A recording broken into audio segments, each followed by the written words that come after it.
And to end our week 0 of college football off, which let's go, baby. Again, football is back.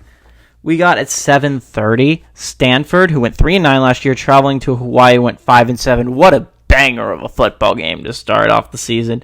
Hawaii favored by 2.5 points on CBS. Ashton Daniels went 170 of 271 last year, threw for 1,700 yards, 10 touchdowns, 12 interceptions. Also had 148 carries on the ground for 669 yards and 3 touchdowns.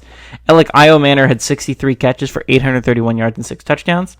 Braden Shager went 233 of 403, threw for 2,591 yards, 19 touchdowns, 11 interceptions. Landon Sims had 71 carries for 851 yards and a touchdown. And Nick Senecal, my bad, I can read my own handwriting, had 63 catches for 721 yards and 6 touchdowns.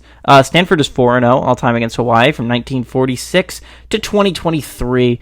The closest game was 11 points. Again, historically, Stanford has dominated Hawaii, but if you look at the spread, again, Hawaii only favored by 2.5. Hawaii is actually favored by 2.5 in this game on CBS. This is like a really interesting football game to me. It's like two teams that I don't think are going to be very good this year, but Hawaii has at least made steps in the right direction, right? They started 2 years ago, I think, under their new coach, is really, really bad. They've gotten better. This is a better football team than in the past couple of years. Again, this is a Hawaii team that pushed UCLA to the brink. Now, was UCLA one of the best group of Power 4 teams last year? Absolutely not. But they went 5-7. It's not like UCLA was one of the worst teams we've ever seen at the Power 4 level. They were a solid team. Again, this is in Hawaii, so they got home field advantage. They almost did it last year. And Stanford is a significantly worse team this year, probably. I'm not going to say for sure, but I don't expect a lot of out of Stanford this year, right? Hawaii is not a team that I expect a whole hell of a lot of out of either.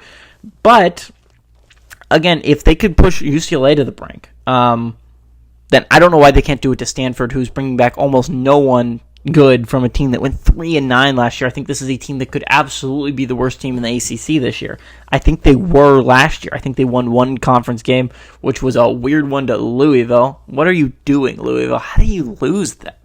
But Hawaii is in an excellent position to try and do this. The only thing that I'm kind of worried about is Braden Shager has been such a big piece of their getting better over the past couple of years, and they no longer have him. Now, they do have Landon Sims, still their leading rusher. They still have Nick Senecal, their leading receiver.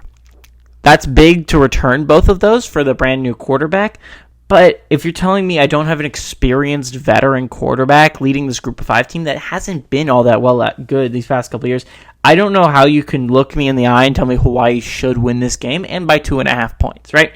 Even if we're just going based off talent, Stanford has more talent, and they don't.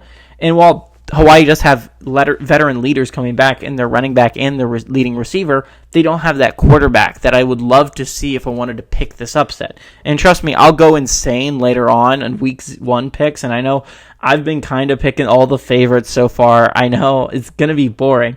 I'm going to go an upset, I guess, technically speaking here, because Stanford isn't favored. Hawaii is actually favored in this one, but I think it's boring to not want Hawaii to win. I'll obviously be rooting for Hawaii when I'm watching that game at 7:30 next week, but I think Stanford is the more talented football team, and I think without that veteran quarterback leadership, I can't pick Hawaii here. I just can't do it. So give me Stanford to win and Stanford to obviously cover because they're pulling off the upset.